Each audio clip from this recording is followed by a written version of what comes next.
नमस्कार, मेरा नाम प्रकाश है। आप टुडे बिहार न्यूज देख रहे हैं। बिहार में चुनावी साल है, चुनाव की तैयारी शुरू है। चुनाव का ऐलान कहें तो हो चुका है। 20 सितंबर को क्लियर हो जाएगा कि बिहार में चुनाव किस तारीख को होंगे। चुनाव आयोग इस बात का ऐलान कर देगा। हालांकि बिहार में इस बार विधानसभा का चुनाव 2 से 3 चरणों में संपन्न हो जाएगा।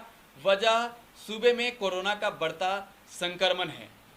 देखिए, चुनाव आयोग तो चुनाव की तैयारियों में जुटी हुई है, लेकिन साथ ही पार्टियां भी चुनाव की तैयारियों में जुटी हुई है। सभी पार्टियां चुनाव की तैयारी शुरू कर चुकी है। एनडीए गठबंधन हो या फिर महागठबंधन हो या फिर तीसरा मोर्चा, सभी बिहार में चुनावी मैदान में उतर गए हैं। सुगबुगाहट तेज है सीट शेयरिंग को लेकर। किसका टिकट कटेगा, किसको टिकट मिलेगा, इसको लेकर चर्चा भी चल रही है। हालांकि वो बातें बाद में कर लेंगे। फिलहाल बातें हम कर रहे हैं बिहार में सीट शेयरिंग की। एनडीए की बात एक बार फिर से हम करेंगे। महागठबंधन की बातें हम कर चुके हैं। महागठबंधन में जो भी उतार चढ़ाव होते रहेंगे, हम आपको जानकारियां देते रहेंगे, विश्लेषण सबसे सटीक देंगे। लेकिन आज एक बार फिर से आपको बता दें एनडीए गठबंधन के बारे में कि एनडीए गठबंधन में कुछ न कुछ बदला है। देखिए, लगातार बदलाव हो रहे हैं। बदलाव एनी टाइम किए जा रहे हैं। जेडीयू, बीजेपी और लोजपा एक साथ चुनाव लड़ रही है राष्ट्रीय जनतांत्रिक गठबंधन में। सीट शेयरिंग की जब बात चल रही है, बिहार में विधानसभा चुनाव है, तो एनडीए में फॉर्मूले जो तय हुए वो फॉर्मूला बदलने वाला है। क्योंकि जीतन राम मांझी बिहार के पूर्व मुख्यमंत्री रह चुके हैं, नीतीश के करीबी नेताओं में से एक रह चुके हैं। नीतीश ने सीएम बनाया। हालांकि बाद में नीतीश की बातों से ही मुख्यमंत्री रहे जीतन राम मांझी ने अपनी पार्टी बना ली, हिंदुस्तानी अवाम मोर्चा। हिंदुस्तानी अवाम मोर्चा बिहार में विधानसभा के चुनाव से पूर्व महागठबंधन से बाहर हो चुकी है। इससे पहले का चुनाव यानी कि 2015 के विधानसभा चुनाव में एनडीए के साथ थी। जीतन राम मांझी महागठबंधन से बाहर हुए। चर्चा चल रही है कि वो जाएंगे एनडीए गठबंधन में। लेकिन देखिए, इंटरनल बातें हैं कि बातें जीतन राम मांझी की पप्पू यादव के साथ भी सेट हो रही है। बातें थर्ड फ्रंट यानी कि यशवंत सिन्हा की यूनाइटेड डेमोक्रेटिक अलायंस में भी चल रही है। वो किधर जाएंगे अभी तय नहीं हुआ है। लेकिन अब देखिए, सबसे बड़ी आपको खबर दे दें, एनडीए जो तैयारियां कर रही है वो मात्र 3 पार्टियों को लेकर है। जनता दल यूनाइटेड, भारतीय जनता पार्टी और लोक जनशक्ति पार्टी। पिछले बार के विधानसभा चुनाव की बात कर रहे हैं हम। जो पिछले बार के विधानसभा चुनाव में एनडीए गठबंधन में पार्टियां 4 थी। भारतीय जनता पार्टी, लोक जनशक्ति पार्टी, रालोसपा और हिंदुस्तानी अवाम मोर्चा। हम इन 4 पार्टियों ने बिहार में 58 सीटें लाई थी।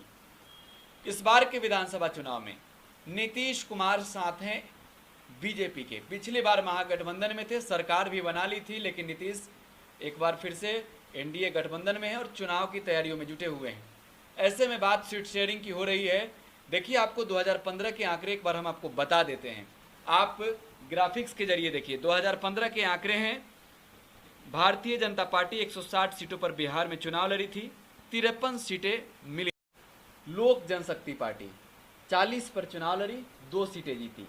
रालोसपा 23 पर चुनाव लड़ी, 2 सीटें जीती। हिंदुस्तानी अवाम मोर्चा 20 सीटों पर चुनाव लड़ी और 1 सीटें जीती। एनडीए के खाते में 58 सीटें मिली जीती हुई। रालोसपा के उपेंद्र कुशवाहा लोकसभा चुनाव से पूर्व ही एनडीए से अलग हो गए, महागठबंधन में शामिल हो गए। हालांकि उन्होंने वहां भी हार ही ली, हार ही मिला उन्हें, जीत नहीं मिल सका। देखिए, उपेंद्र कुशवाहा की बात कर रहे हैं। उपेंद्र कुशवाहा तो अब महागठबंधन में है। जीतन राम मांझी एक बार फिर से एनडीए गठबंधन में आ सकते हैं, ऐसी चर्चा चल रही है। लेकिन इस बार के चुनाव में एनडीए गठबंधन में 3 पार्टियों ने सीट शेयरिंग के फॉर्मूले तय कर लिए हैं और बीजेपी ने इसके संकेत भी दे दिए हैं। आपने सुना होगा गृह मंत्री अमित शाह का भाषण, जब बिहार में वर्चुअल रैली को संबोधित कर रहे थे, बिहार की वर्चुअल रैली को, तब उन्होंने कहा था कि वे नीतीश कुमार के नेतृत्व में ही चुनाव लड़ेंगे। देवेंद्र फडणवीस उन्होंने भी कहा कि नीतीश कुमार की अगुवाई में ही चुनाव लड़ेंगे। जेपी नड्डा ने भी कहा, भूपेंद्र सिंह यादव ने भी कहा, सबों ने कहा कि नीतीश की अगुवाई में चुनाव लड़ेंगे।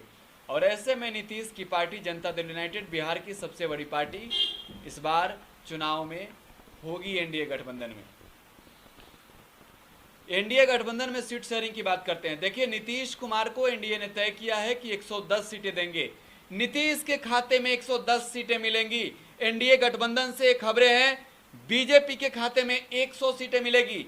चिराग पासवान को लॉस सहना पड़ेगा। 2015 के विधानसभा चुनाव के आंकड़ों के मुताबिक 40 सीटें मिली थी, इस बार 33 सीटें मिलेगी। 3 पार्टियां हैं, 33 सीटें मिलेंगी।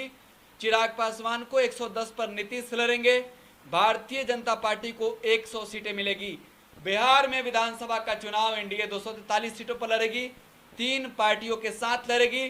देखना होगा, नीतीश कुमार ने पिछली बार 101 सीटों पर चुनाव लड़कर 71 सीटें लाई। बिहार में उनके 71 विधायक जीते। इस बार 110 सीटों पर चुनाव लड़ने की बातें चल रही है, जनता दल यूनाइटेड की चल रही है। नीतीश ने बिहार में बतौर मुख्यमंत्री एनडीए के साथ भी काफी दिनों तक काम किया है और बिहार में एनडीए गठबंधन में नीतीश को बिहार के लोग एक बेहतर मुख्यमंत्री के रूप में देखते हैं। तो इस बार क्या होगा, ये तय होगा बहुत जल्द। अब कुछ महीने और शेष रह गए हैं चुनाव के। 24 नवंबर को नीतीश कुमार का कार्यकाल खत्म हो रहा है, उससे पूर्व चुनाव हो जाएंगे, सरकार बना ली जाएगी। तो सबसे बड़ी जानकारी हम आपको दे रहे हैं, एक बार फिर से दे दें। जनता दल यूनाइटेड बिहार में 110 सीटों पर चुनाव लड़ेगी, बीजेपी 100 सीटों पर चुनाव लड़ेगी। लोक जनशक्ति पार्टी के चिराग पासवान को कटौती सहना पड़ेगा। 40 सीटें मिली थी, प्रदर्शन अच्छा नहीं रहा, इस बार 33 सीटें मिलेगी। देखना होगा कि कितने सीट ला पाते हैं एनडीए की तीनों पार्टियां, कितनी मिलती है इन्हें जीत बिहार विधानसभा चुनाव में। फिलहाल टुडे बिहार न्यूज के साथ आप बने रहें, लगातार खबरों का सिलसिला जारी है। साथ ही चुनावी विश्लेषण भी सबसे पहले और सबसे सटीक टुडे बिहार न्यूज पर आपको मिलेगा। यूट्यूब पर टुडे बिहार न्यूज को सब्सक्राइब कर लें। फेसबुक पर अगर वीडियो देख रहे हैं तो टुडे बिहार न्यूज के पेज को लाइक जरूर कर लें। धन्यवाद।